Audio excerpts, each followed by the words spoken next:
摩西五经快要读完了，我们一步一步走，从创出立民生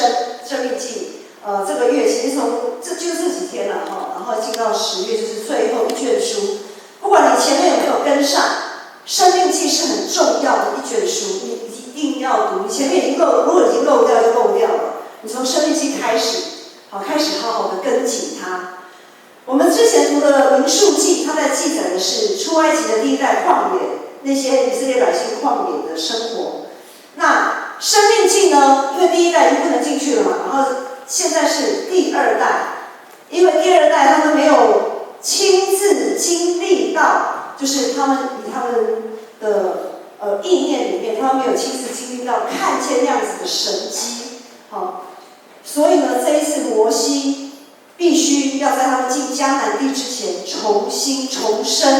什么呢？重生上帝的诫命、律例、典章，还有呢，再一次的强调说，不要犯你们之前父母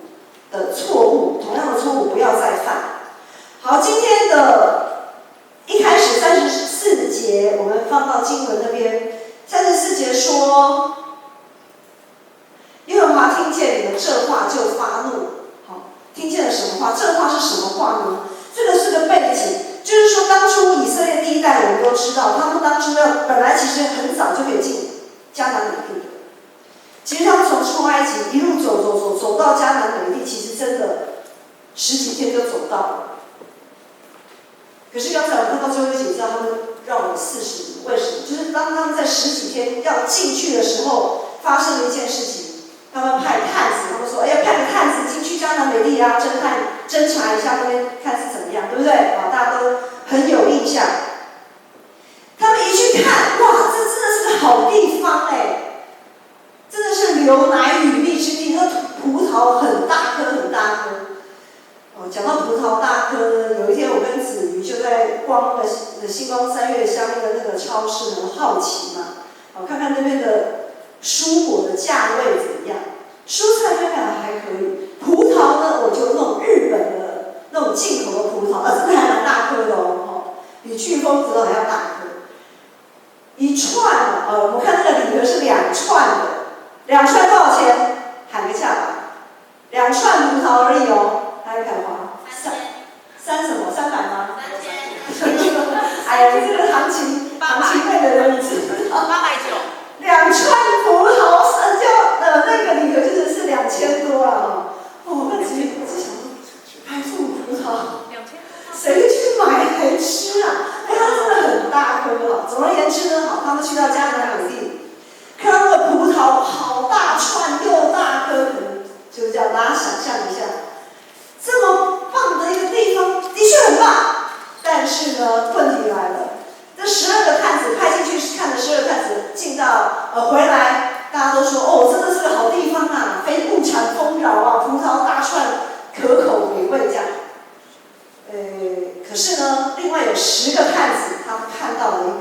一些比较困难的地方，而且把那些困难的地方放大。不过的确也蛮困难的啦。他们看到那边当地的人非常的高壮，他们觉得说他们一定打不赢他们的。因为今天要进入到信仰那个迦南地，应许的迦南地，应许之地呢，有一个条件就是上帝带他们过去，但是他们要征战，他们要打赢当地的人，然后呢把他们的土地抢过来。你们可能会觉得说，上帝怎么会这样子？怎么可以抢人家的地呢？其实你看，迦南人已经非常败坏了，淫乱各种不道德，所以这是上帝要他们去夺得那地，重新那个不讲。那边的人多高大？圣经有写，他们当地有一个王，他睡的床长4公尺，宽2公尺，多么大的一个人要睡这样的床？想来你睡在那个床上，你可以翻跟斗，完全没有问题。这么高大的人，就好像今天我们有篮球队嘛。今天如果让你说，来，我们来去跟 NBA 的冠军来打一场吧，怎么样？有没有信心？没有。不要说4公尺，2公尺就有信心了。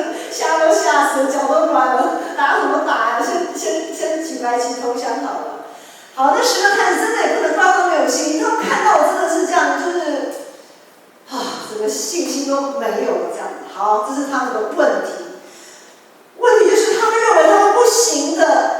他们也认为上帝做不到，他们就是以自己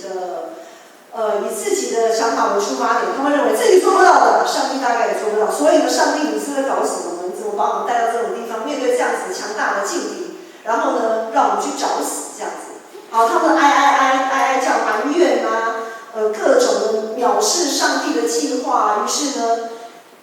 耶和华听见他们说了这些话，就发怒，好，就跟他们讲：好，你既然这么没信心，这么不想跟我，这么不相信我，好，那我们都不要进去了。哇，这下子可好了，不进去，拜托，我们那么从埃及这样子出来，结果我们进不到我们要进的地方，还要在那旷野吃玛纳、鹌鹑，我已经吃得很烦了，我不要再吃这样的食物，同样的食物吃超过10天，我已经受不了了。我都要进去啊，怎么会不让我进去呢？但是上帝说：喂，我来不及了，不用再讲了，你们不用上去打仗，因为他们就想说：好，我们赶快整装待发，要去迎敌了，这样子，要去征战了，要去占领那个土地了。可上帝说：不用去了，我不让你，就是说我不跟你们去，你们去也是白去，因为你们一定会输。输的关键是因为我不跟你们一起去了。果然，这些人就是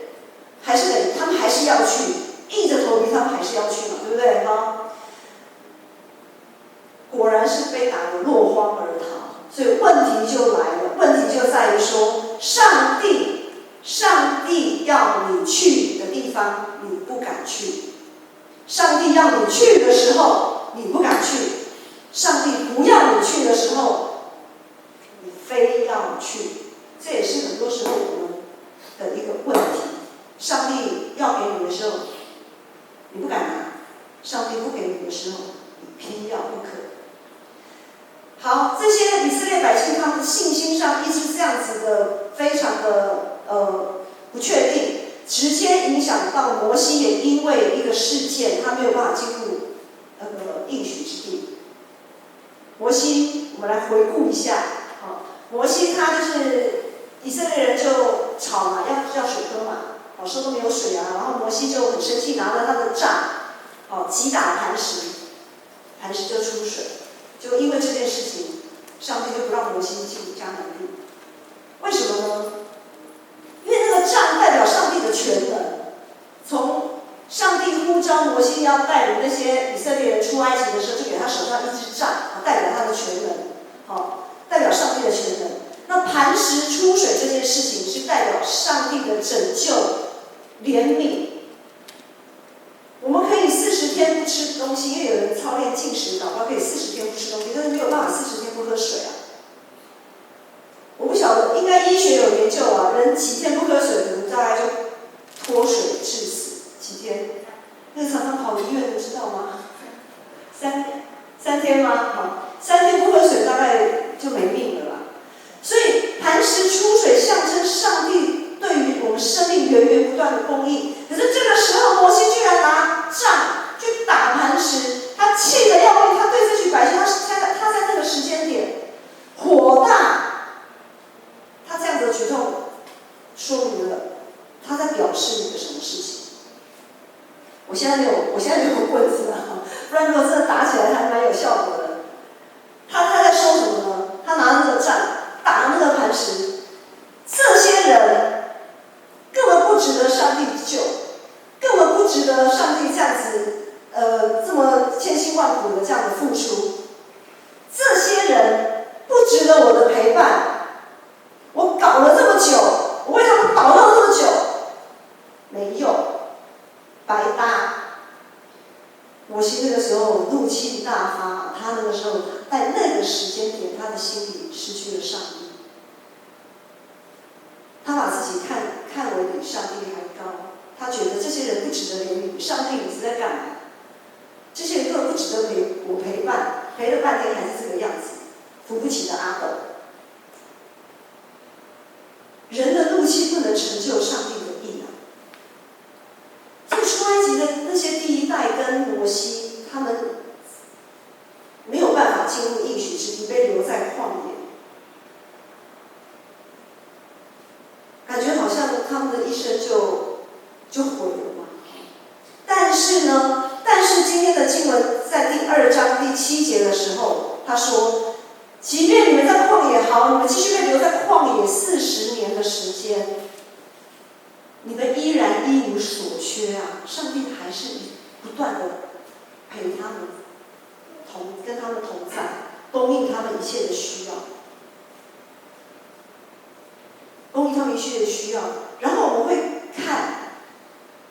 摩西，他就是那么一霎时之间的错误，但是他后来他就是还是很忠心顺服上帝。可是这些第一代的以色列出埃及的第一代，他们就是还是一样，就是扶不起的阿斗，所以他们就是这样子。可是他们依然可以得到上帝的眷顾。换句话说，不论他们是不是有进入应许之地，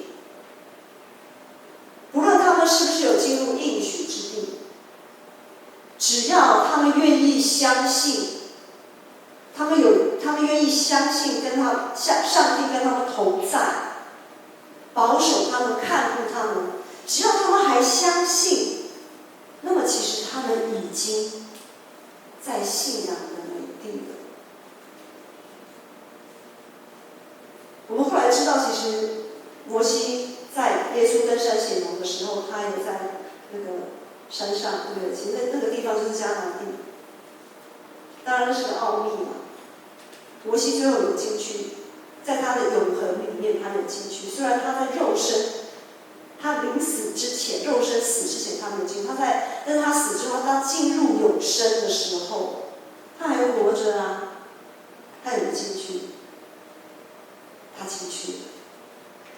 好，所以应许之地，不论是在迦南，特别在我们新约时代，当然在旧约会讲说应许之地就是迦南地嘛，非常明确，非常明确。但是在我们新约时代呢，我要怎么解释？所以新约时代的迦南地并不是一个很确切的地点。新约时代的应许之地是一个只要你相信上帝同在，而且相信上帝永远都会跟你同在的那个地方，就是应许之地，就是信仰的美地。所以呢，有上帝同在的教会就是应许地，就是信仰的美地。可是问题又来了，有牧师，你的问题怎么那么多啊？因为看圣经真的很多问题呀。好，当我们进到教会，起初可能我们不是很认识教会，可是当我们开始窥探教会的时候，当我们慢慢越来越了解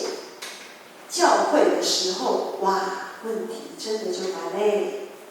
我们会发现在教会里面，有些人非常的认真，但有些人又太过于随便，有些人非常的坚持自己的想法，有些人呢又没有什么原则，有些人一直用自己的角度来看事情，没有办法跟别人沟通协调，有些人一直不断的找别人麻烦，用自己的强项去轻看别人比较弱的地方，有些人呢只有想到自己，没有顾到别人。我想如果要大家罗列教会的10大问题，我觉得每一个人脑袋瓜里面马上可以想出10大问题在哪里。教会真的是问题很多的地方。除了有这么多人的问题，我们还要学习，我们自己还要学习耶稣基督牺牲，背起自己的十字架，还要受这样的苦。弟兄姐妹，当我们像那12个探子在窥探教会的时候，我们看到的会是什么？那当我们越来越了解教会，我们是看到教会的好，还是教会的问题？我们会 focus 在哪一个地方？会像加勒跟约书亚，还是像另外的10个探子？我们的信心到底还剩下多少？我们常说以马内利的主常与我们同在，但是问题是我们会不会像那10个探子，一窥探这个教会这个信仰的美丽，就发现就满心疑惑，怨天尤人，到处散播让人丧志的讯息。好的不讲，只讲不好的。还是像摩西那样发大怒、生气、火大，晚节不保，功亏一篑。又或者是像迦勒、约书亚一样，哇，真的是始终不管怎么样都是依靠上帝，相信上帝。又或者是像那些无法分辨好坏的人，无法分辨左右，无法分辨上帝心意那些还在吃奶的小孩。不论你是属于哪一种人，感谢主，如今在耶稣基督里都是新的。我们都是蒙耶稣基督救赎新的一代。我们是一群因信称义，因为相信耶稣的救赎，我们所有的罪，我们所有的过犯，我们所有的恶不好的，在上帝面前都算无罪，在法庭面前，在大法官的面前，因为我们相信耶稣的救赎，所以我们都被算为无罪了，无罪开始当庭释放。我们可以跟圣洁的上帝重新连结，我们可以跟他祷告。如今我们这群因着耶稣基督的恩典站立在这信仰美地蒙恩的罪人，我们是不是愿意因着这样子的恩典，我们愿意跨越自己生命当中许多的难题，也跨越你看见了教会这么多人的问题。不管你看到了什么，你经历了什么，是不是都愿意靠着主重新磨塑你自己的生命？可能你现在的生命情况不是你要的，是因着你背后你的成长，你的不管你在学校碰到了什么事，工作上碰到了什么事，以至于你现在是这个样子。不管过去在耶稣基督里一切都不算了，你愿不愿意从现在开始靠着主过一个得胜的生活？我们的生命未来要怎么样都在自己的手里啊！就像刚才说的，出埃及的第一代跟摩西都被打回票了，他们都不能进入应许地。可是摩西有因此就是好啊，反正我不能进去就算了，那我还跟什么跟？我不要跟吗？我这么努力陪你们祷告干嘛？摆烂就好了。摩西有摆烂吗？摩西没有摆烂啊。当他知道自己不对，这样子真的是不对，他马上就回转即便他在他的生前，他没有办法进入应许地，他还是很忠心的靠着主继续走下去，走他忠心的路。只是他真的始料未及，在他的永生，他真的还可以站在应许之地。可是那些出埃及的第一代，就真的是摆烂啊！如果我们自己要摆烂，真的上帝也救不了你。不是上帝不肯，不是上帝不能，而是我们自己不愿意。好，不管怎么样，我们是不是愿意重新每一次在上帝面前立志，在各样的情况磨塑自己，让我们不只是站在这个教会，我们不只是在这里聚会而已，而是要把一切上帝看为不好的事情，包括自己生命的问题，通通怎么样？通通除掉。就像上帝要这些以色列第二代进入迦南地，不是只是打战，不是只是战胜而已，他要把那些不好的东西通通剔除掉，通通丢掉，一样都不能留。所以我们现在是已经站到应许之地，但是还没有完全得地为业。我们还没有完全，我们已经站在应许地，但是我们还没有完全。那么我们现在要努力的，就是要把那些不好的东西全部都去除干净，然后要确实的得地为业。牧师在9月初去美国2个礼拜进修，这一次的跨文化牧者研讨会是马约翰牧师发起的。马约翰牧师是台神的，他来台湾宣教20几年的宣教师，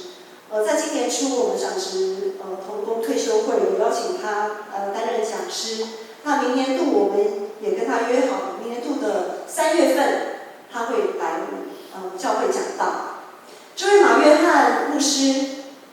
他从2009年开始，他就发起这个跨文化的牧者研讨会，到今年第10年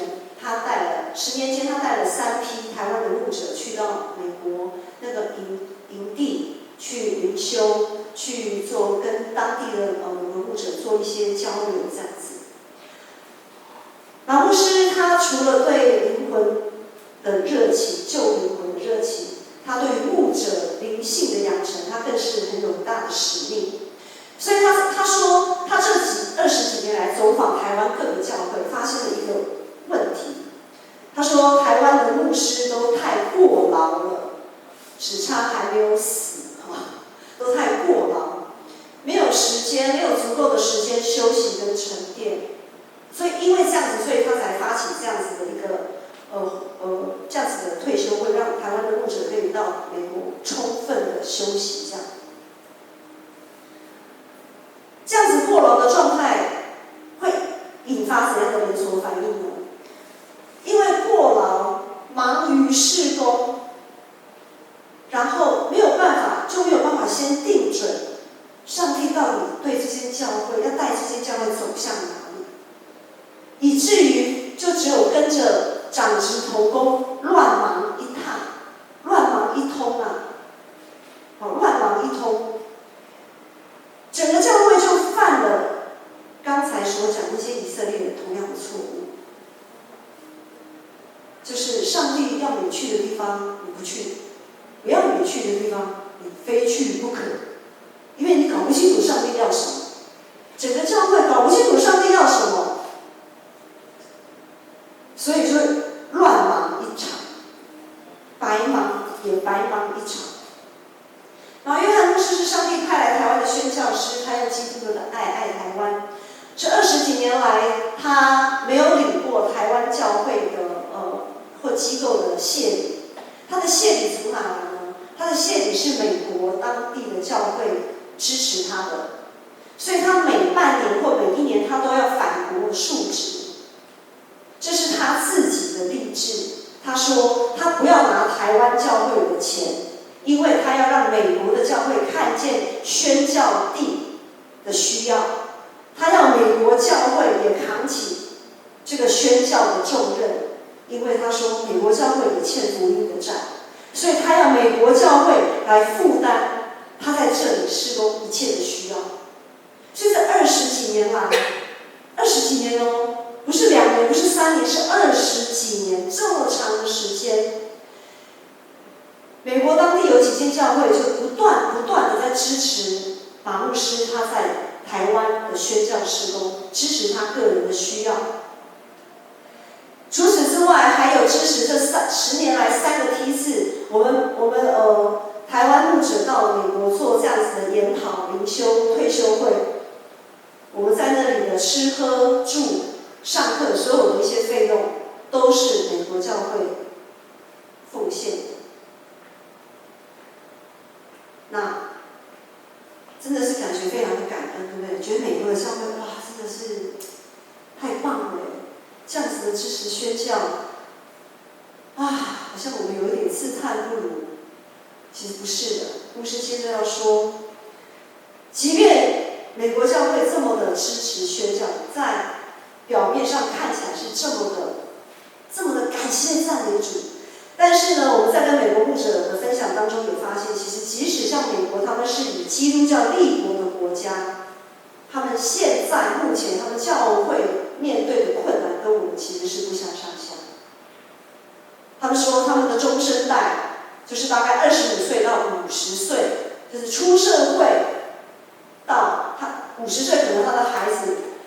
就是到出社会，一直到他的，如果他有下一代，他的下一代还没有成年的这个阶段的岁数。他说本来教会应该是这25岁到50岁这个中生代，应该是教会的支柱、栋梁，可以扛起教会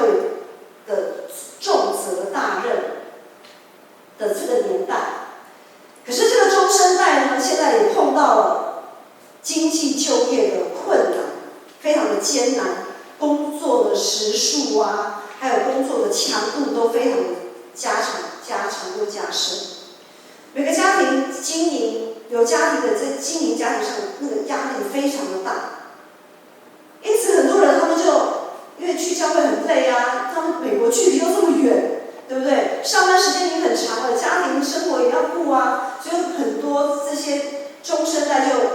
渐渐就不去教会了。反正网络打开，很多牧师讲道讯息都有嘛。敬拜赞美 YouTube 一打开，我要唱的多嗨都可以。我不一定要去教会啊，我在家里我也可以做礼拜啊，我也可以灵修祷告，我干嘛一定要去教会？好，然后呢，渐渐的，他们远离了信仰的群体，但是他们真的有成为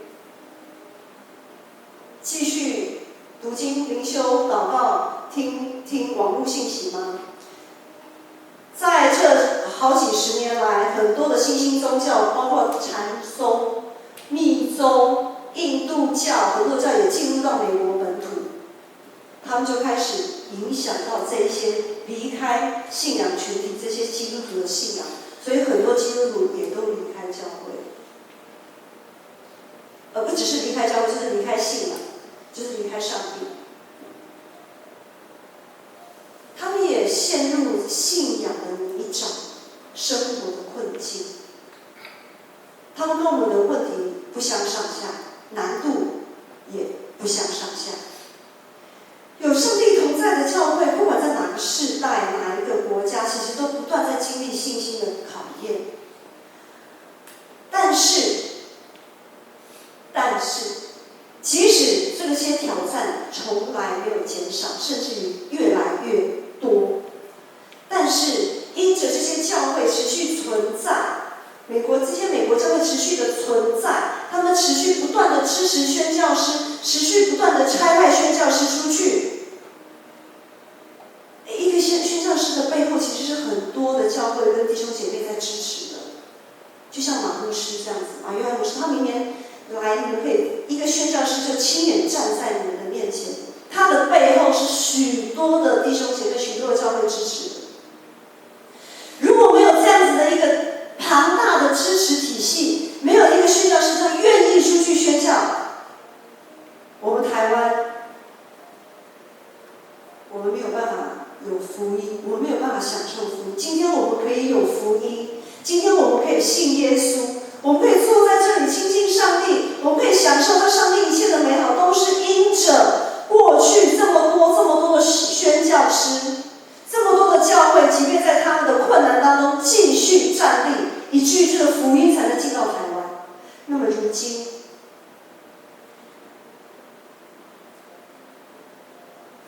我们要如何把这样子的一个福音、这样子的精神延续下去？信仰的美地，我们已经得到了，我们已经站在这里了。信仰的美地，就是在圣徒相通的教会里面，有上帝同在的地方，就是信仰的美地，就是那美好的应许之地，让你觉得不可思议。即使你的信心总是起起落落，即使你认为自己常常在犯同样的错误，或者你可能像摩西一样，就犯了那么一次错，然后就觉得真的是头都抬不起来，或者是你觉得你犯下了你自己觉得不可原谅的错误，但是今天我还要再强调一次，在耶稣基督里，我们每一个人都是新造的人，我们都是新的，我们都是新的。教会存在的本身就是充满神迹呀！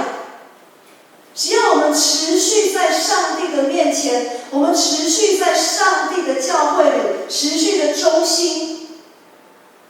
在上帝所呼召你的岗位上，持续的忠心，持续的站立，即便问题还是这么的多，这个福音总是会传出去的，因为总是会有人进来教会。我们也总是会出去，我们也会活出我们基督徒的样式，在我们的工作职场，在我们的家庭，在我们四周围，这个福音总是会传得出去的，然后就会有更多的人跟我们一起享受这美好福音的果实。所以弟兄姐妹，我们不要一直去看教会的问题，教会一定会有问题。我们已经站在这个美地，但是我们还没有完全得着，因为还有很多的问题，但是没有关系。我们不要离开上帝，只要我们不离开上帝，持续相信上帝，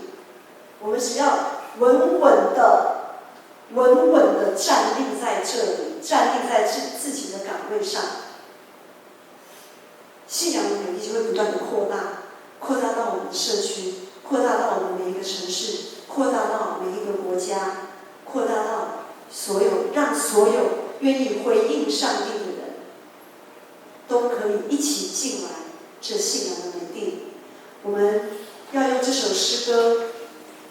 我们不只是要为我们自己来呼求，让我们可以持续的站立，我们要为我们的教会来呼求，我们更要为我们的国家，因为没有国就没有家，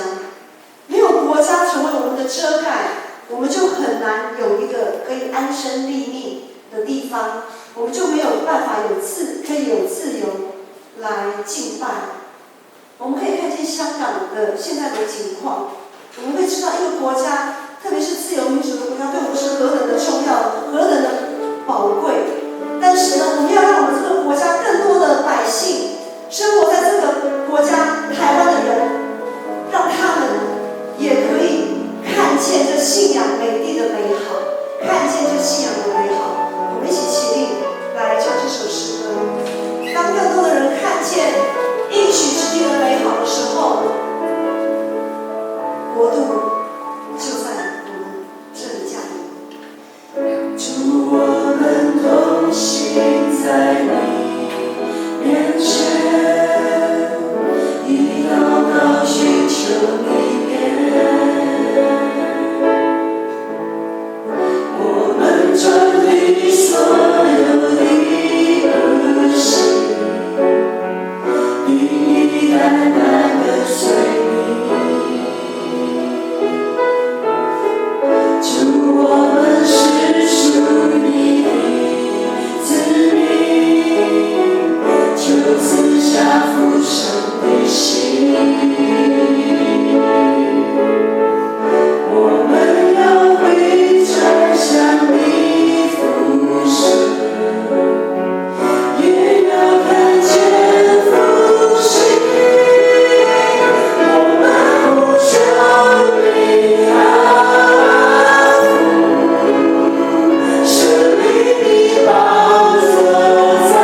全能力去吧，我们欢迎你。我们一起来祷告。爱我们的父神，我们感谢你，感谢你使用我们，让我们可以成为复兴这地的精兵，让我们可以成为复兴这地，把信仰的美地越扩越大的那一个存在。主，谢谢你如此看重我们。愿主耶稣基督的恩惠、天父上帝的慈爱、圣灵的催逼与感动，与你们众人同在，好叫你们可以持续的站立在信仰的美地，把福音传出去，让万国万民都来敬拜我们的神，从今时直到永远。阿门。